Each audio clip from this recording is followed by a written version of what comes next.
छठा कलिमा रद्दी कुफ्र।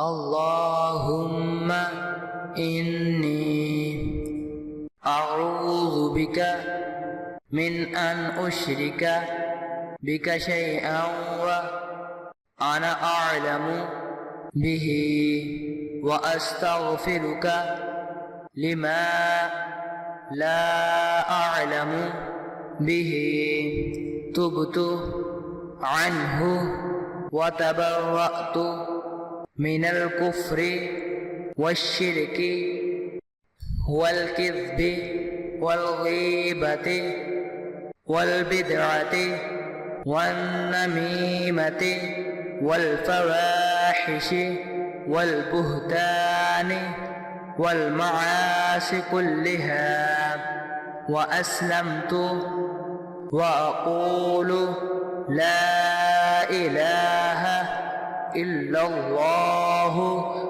محمد رسول الله.